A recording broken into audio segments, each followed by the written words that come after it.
which key will have 5 sharps in it? Again, let's count. E, F, G, A, B. B is going to have 5 sharps. So my key signature for B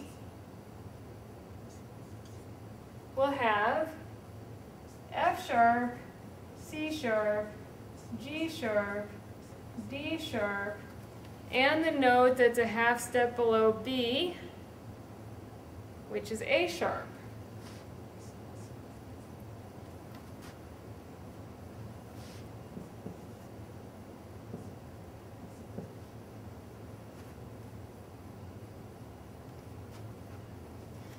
What key will have 6 sharps?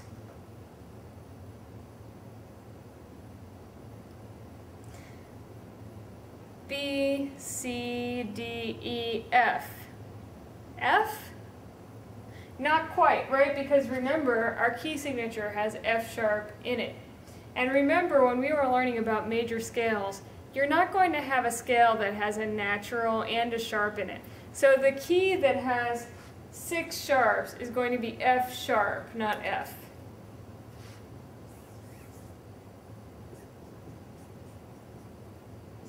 And it will have F sharp, C sharp, G sharp, D sharp, A sharp, and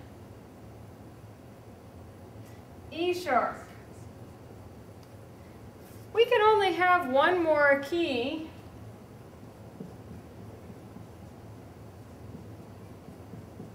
with sharps in it, because after that every note is already sharped, and we don't find key signatures with double sharps.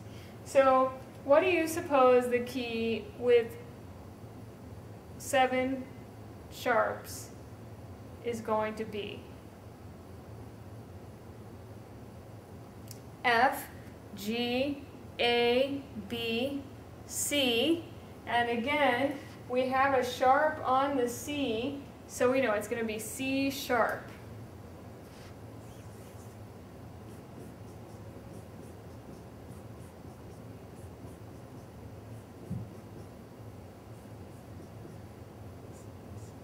And B sharp will be the last sharp that we add, a half step below C sharp.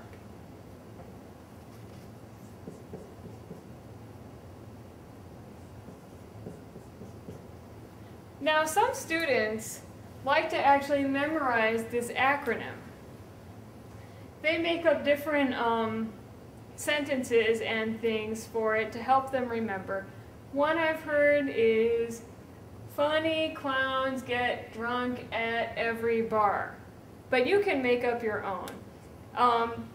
If you remember this order of sharps, that will always help you build a key signature.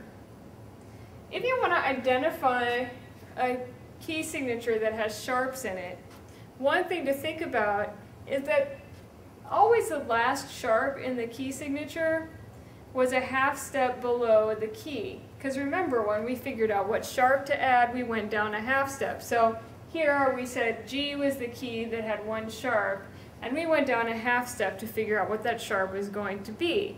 So if you're looking at the key signature, and you just want to identify what it is, if it has sharps in it, you can just look at the last sharp and go up a half step, and that'll tell you what key it is. So if you had to build key signatures knowing that, all you would really need to do is memorize this order of sharps.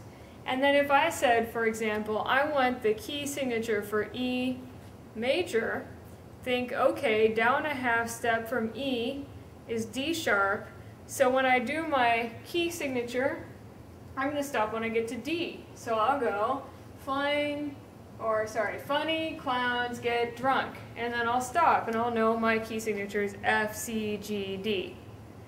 So again, if you just want to identify key signatures with sharps, all you have to do is look at the last sharp and go up a half step.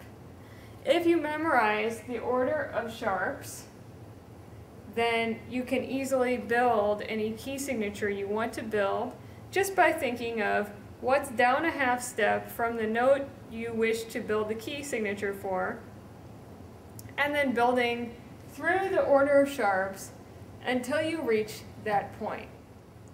The circle of fifths going down would actually give us the order of flats, but if you think about it, C, B, A, G, F is much harder to do than just going C, D, E, F. So we can go up 4 instead of down 5 and get the same answer.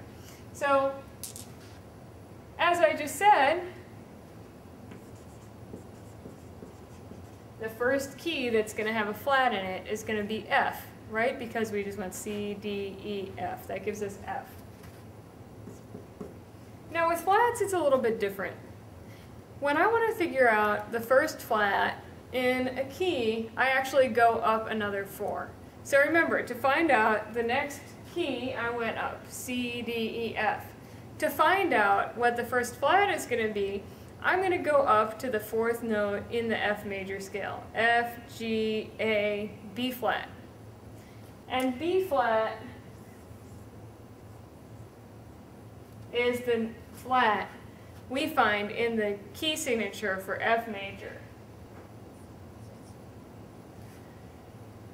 If I want to find the key that has 2 flats, I already know up 4 from F is B flat. So B flat is going to be the key that has 2 flats. To find out what that flat will be, I'll count up to the 4th note of the B flat major scale. B flat, C, D, E flat. And my key signature will look like that. Now if I want to figure out what key is going to have 3 flats, I'll just think, okay, it's going to be E flat, right? Because we went up 4 to get to F, and we added the B flat. We went up 4 to get to B flat, and we added the E flat. Now we'll go up 4 to get to E flat, and we add one more flat. To figure out what it's going to be, we count up 4, E flat, F, G, A flat.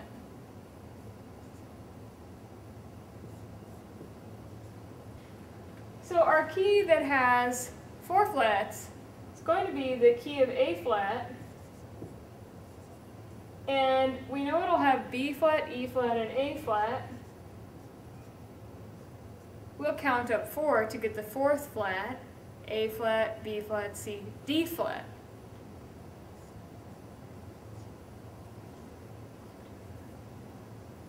And there's our key signature for A flat. Now, here's where the circle part of the circle of fifths comes in. The next key is going to be D flat. Because I'm out of room, I'm going to erase C sharp. But if you think about it, D flat and C sharp are enharmonic. At this point in the circle, we have overlapping keys because the notes you find in C sharp and D flat sound the same. So that's why when you look at a circle of fifths, much of the time here you would see 2 key signatures for all of these. Because they're enharmonic, they sound the same. However, we don't have space, so we'll just move C sharp out of the way. We know our next key is going to be D flat because that's the last flat we added here.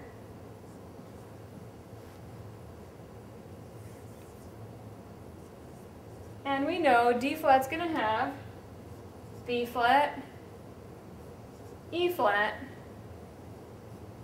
A flat, D flat, and B flat, E flat, F, G flat.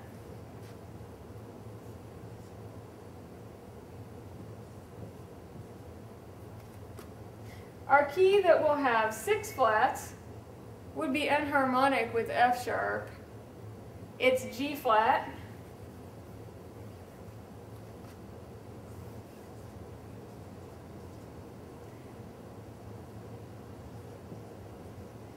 And so now we'll write B flat, E flat, A flat, D flat, G flat, and G flat, A flat, B flat, C flat.